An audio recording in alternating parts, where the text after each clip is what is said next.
Ouch, was that a ghost?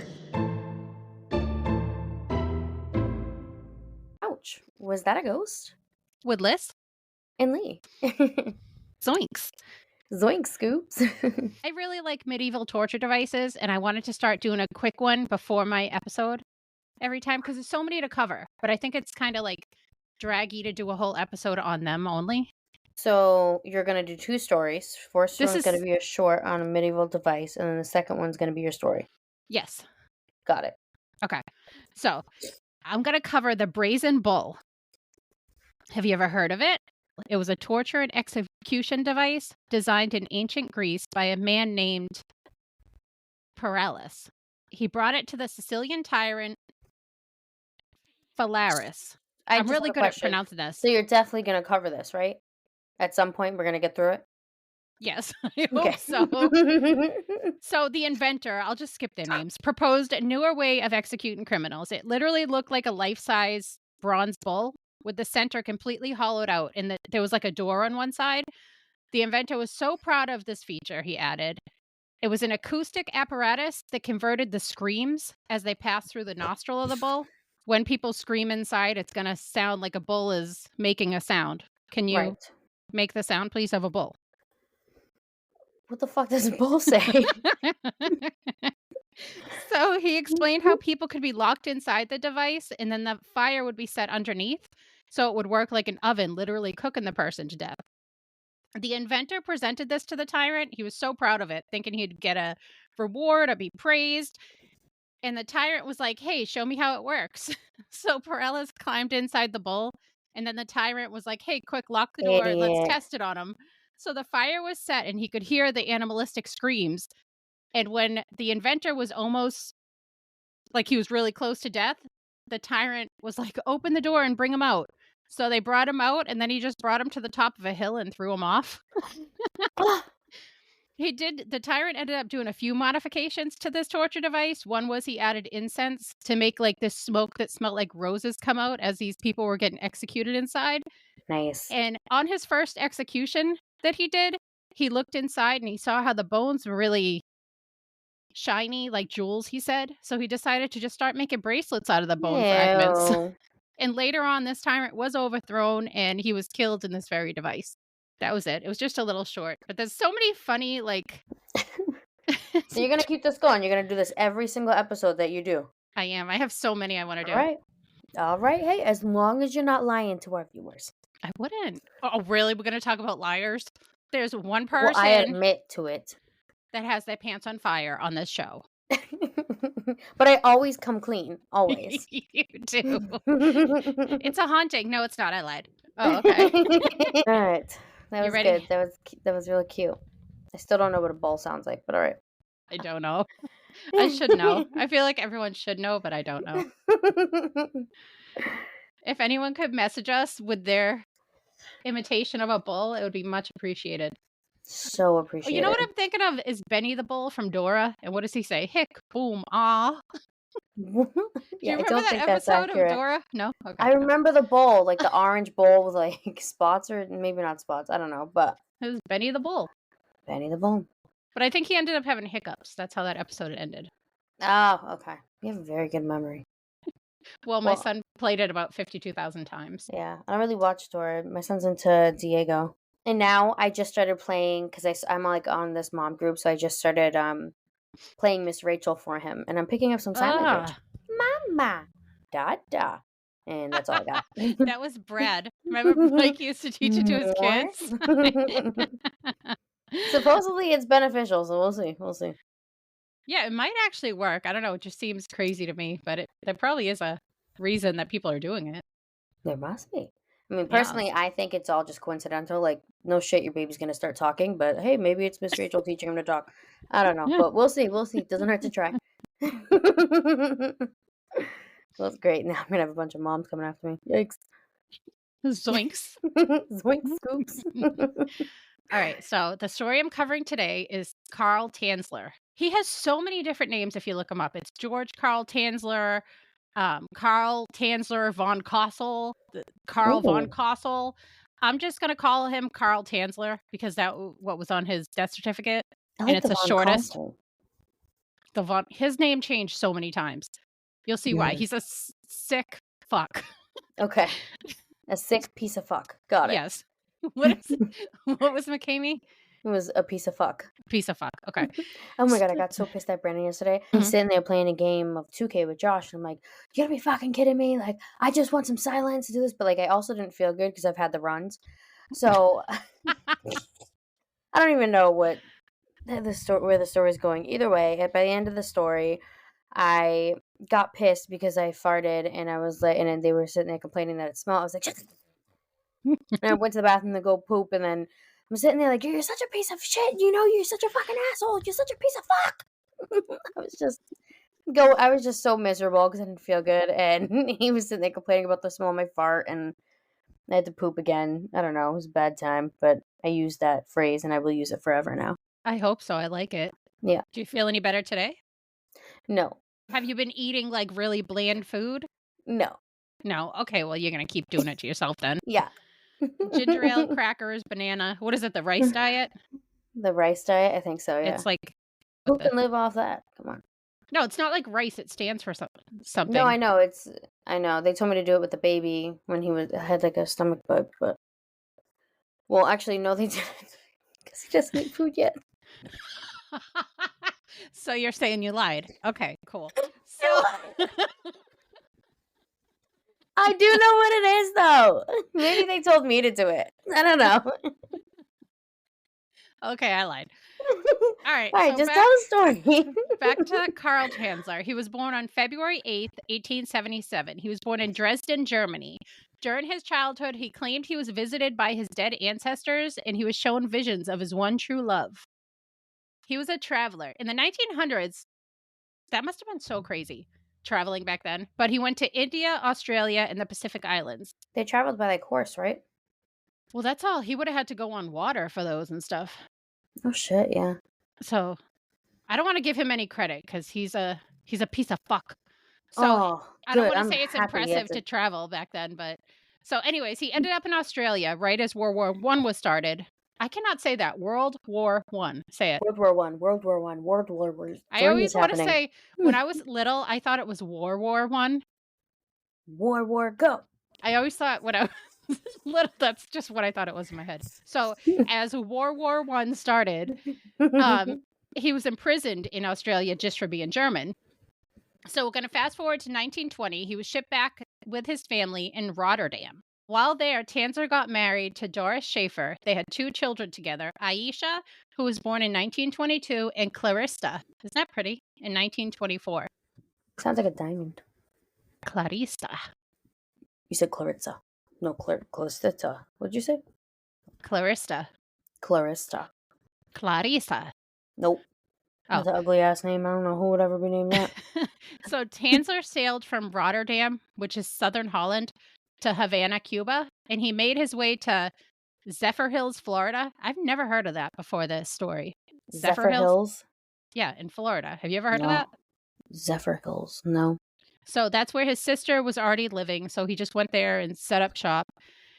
And then eventually he sent for his daughter and his daughters and his wife less than a year later. He then left his family again in 1927, because remember the dream, he needed to find the girl of his dreams. He didn't want to be married to his wife, so he just left her. And he went and got a job in Key West, Florida as a radiology technician at the U.S. Marine Hospital. He started making good money, so of course he just started using the name Count. So he decided to like give himself a new name. He was Count Karl von Kossel now. Why, you ask? He just decided he needed a title now. And he got this... Right. All his weird delusions like started right here. He started telling everyone, I'm a count now and I have 9 degrees. And he was noble. Did he have 9 degrees? No.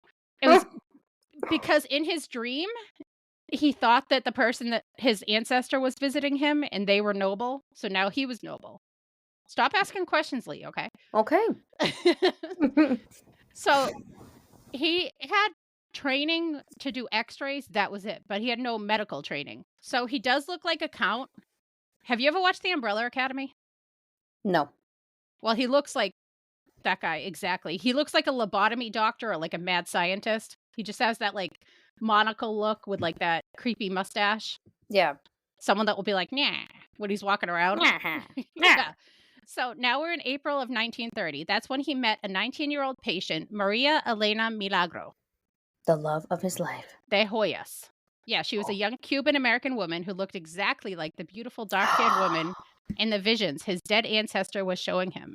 Dun, He dun. was immediately obsessed. She was his true love, and he was a count now, and he had imaginary degrees, and he was a nobleman. So he started acting like a complete dick. Like, he just had this huge arrogance around him now, and he got like a cane, and he'd walk down the street. He'd put on like What? fancy watches that he said like royalty in Russia gave him. What's funny is his wife and family members were interviewed in the future, and they were like, "Yeah, that's all bullshit." They were like, "He's not royal. Those degrees were all fake." He did actually have good money, though. He had a military pension from World War I, and he was getting paid really well at his job.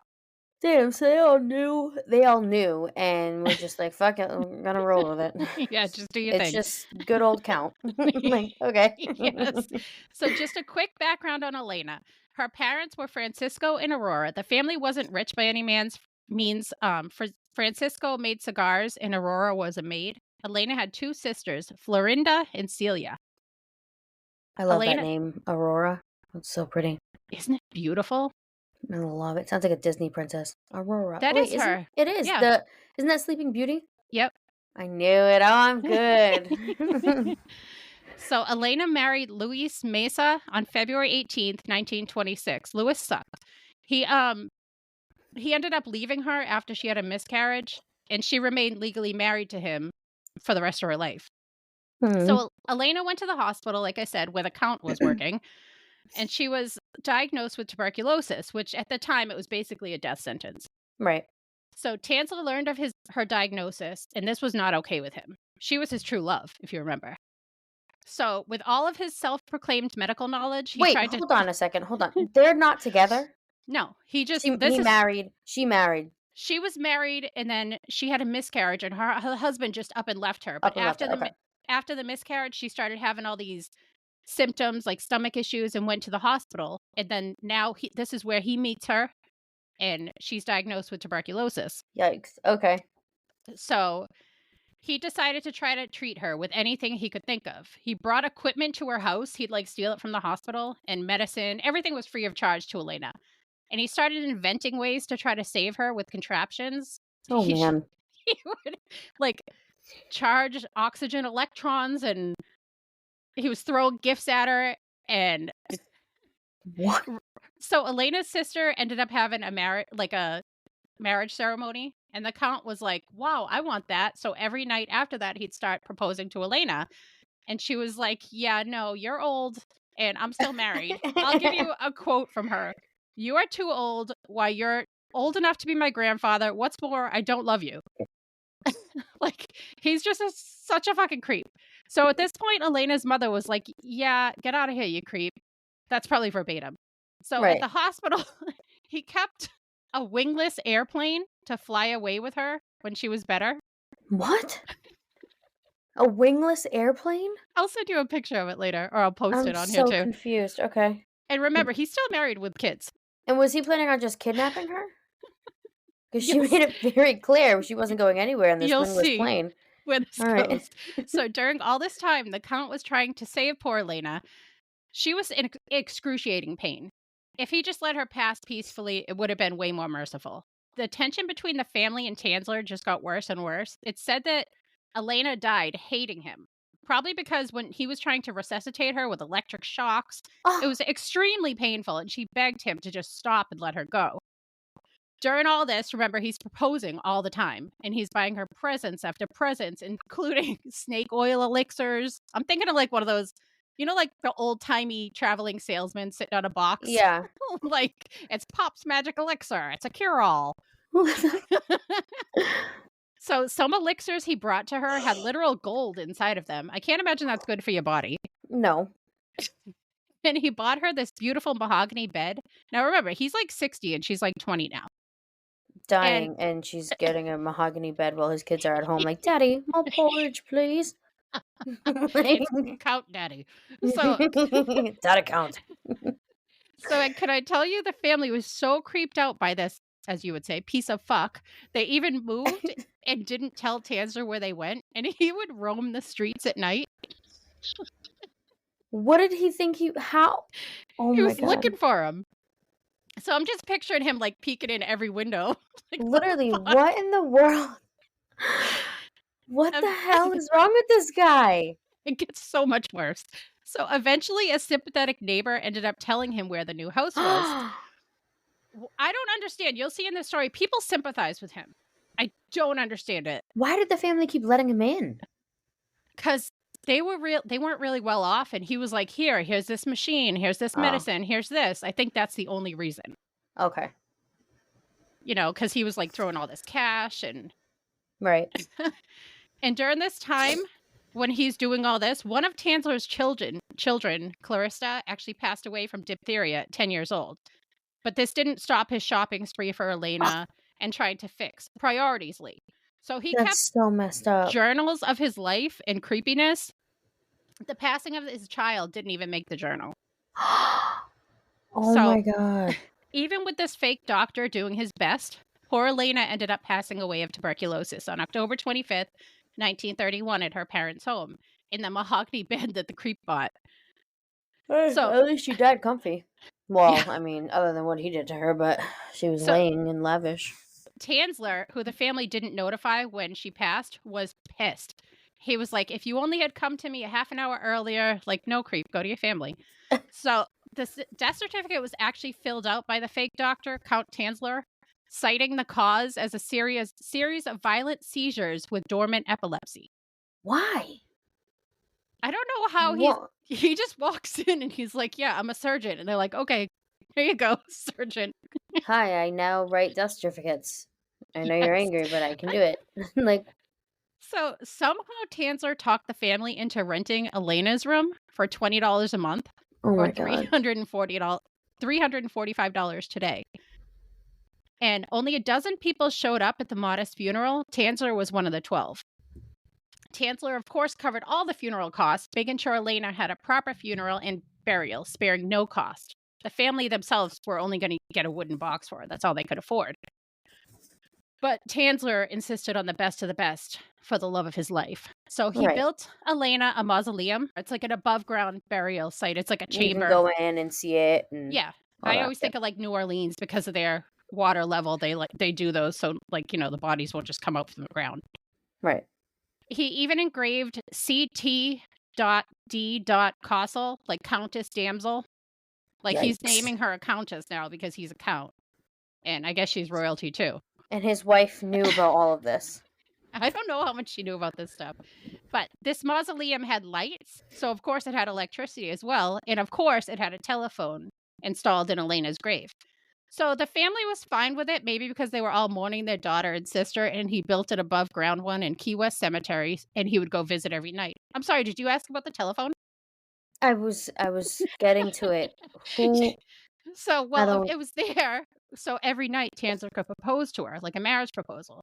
And every night Elena wouldn't give him an answer. She never accepted his proposal. So, as expected. Elena's family started to get a little creeped out by this, but they were like, I guess we'll let it slide because he footed her medical bill and burial cost.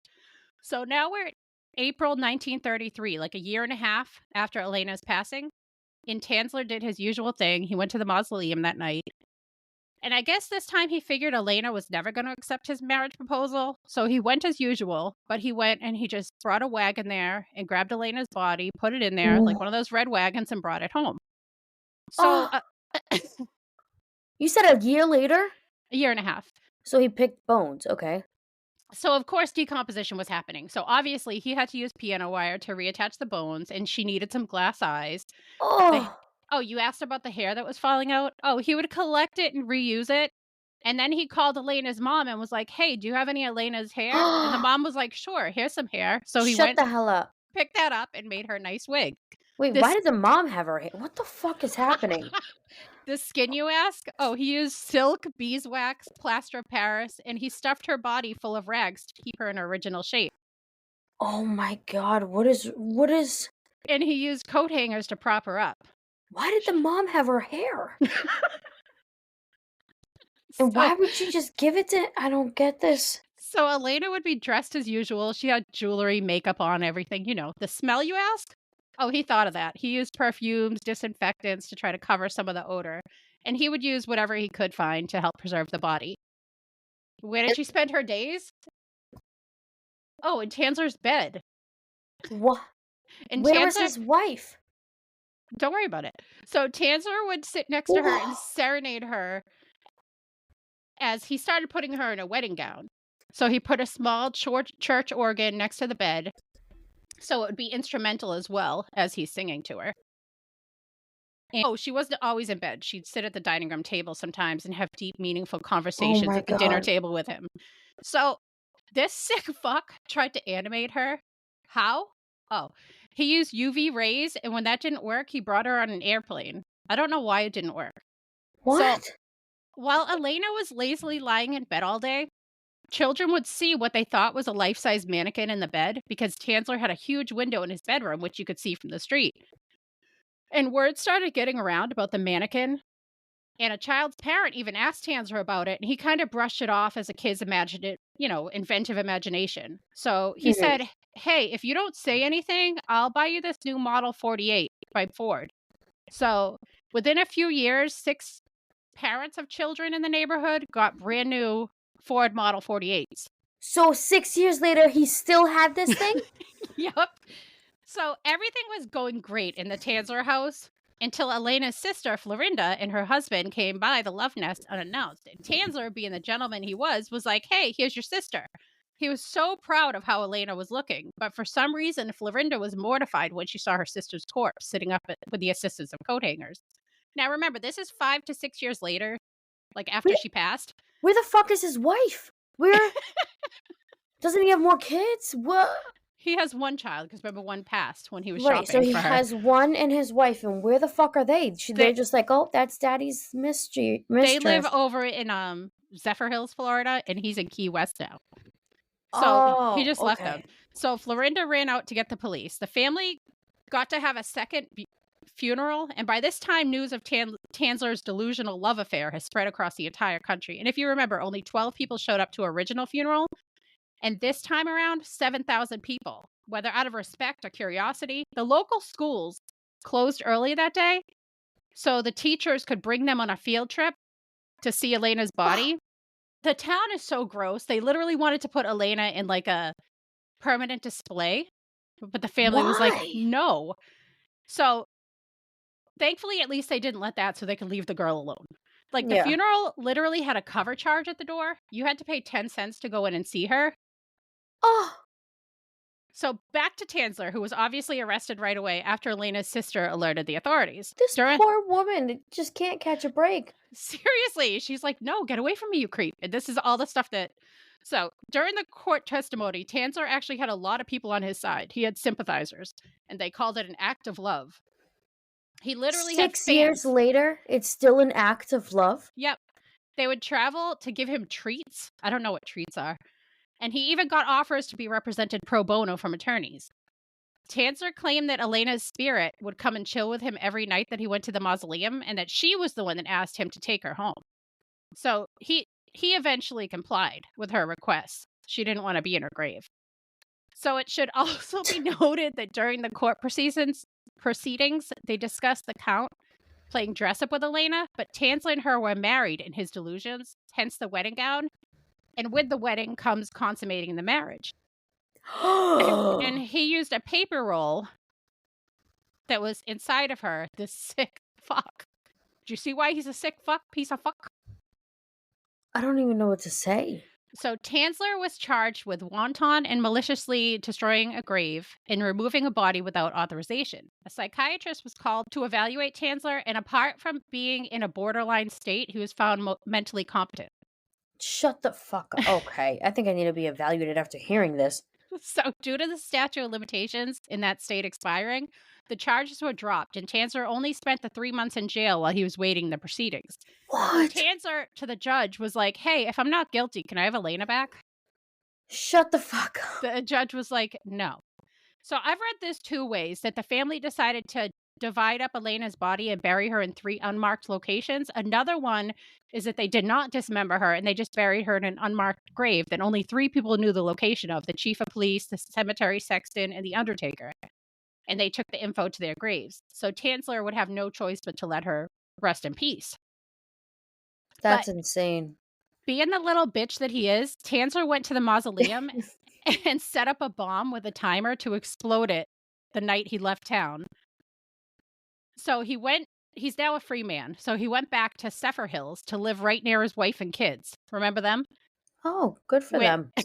Where he would paint pictures of Elena all day and tell anyone that would listen about his true love. He even wrote a memoir and published it in 1847, The Secrets of Elena's Tomb.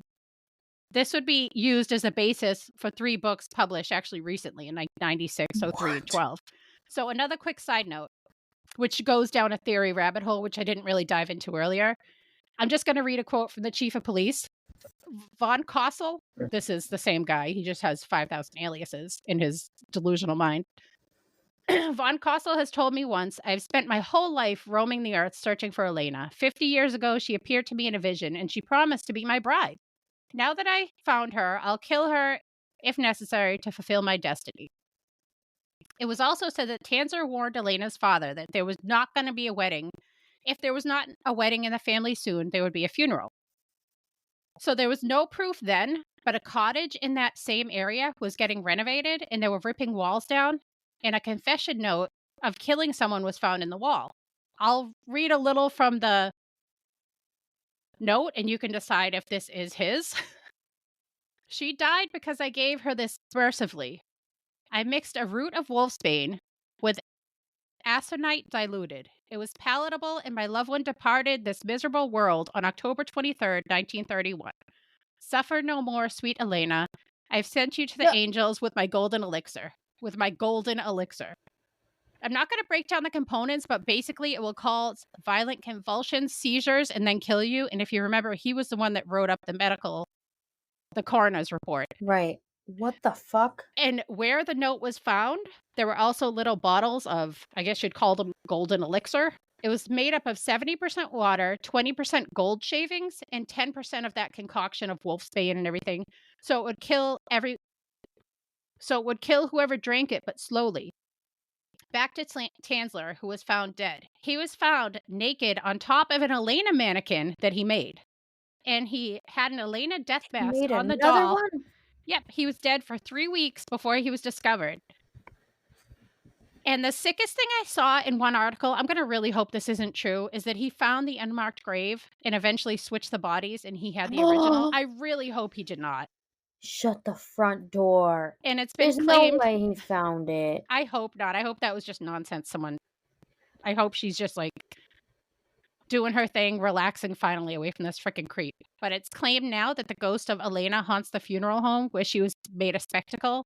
The poor thing, I really hope she's just resting in peace after being objectified, raped, and made a spectacle of by this piece of fuck. Yes. What in the world? But that is the story of Carl Tanzler. I just don't understand how this man has supporters. Oh, it was all for love. We support the love. No, he killed her and then dug her up and then mutilated. Like, oh, why?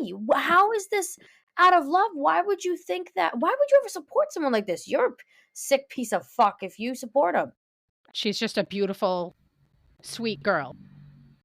And I guess she was really timid, but she sang beautifully. That's so sick. That's so insane. Wow. I can't believe, I don't even know. Like, I'm at a loss for words. I don't even know what to say. I haven't heard of one like that in a while. Ever, I think. So he's another one of our piece of fucks. Yikes. Add that one to the list, huh? It doesn't even sound real, does it? No, I just don't understand why the mother had her hair, and I don't understand why she gave it to him. I don't even know what to say. I'm at a loss for words. That was a good story, though. Okay, bye. Bye. Thanks so much for listening. If you have a story you'd like us to share, email us at ouchwasthataghost@yahoo.com. Don't forget to follow our Facebook page, Ouch, Was That a Ghost?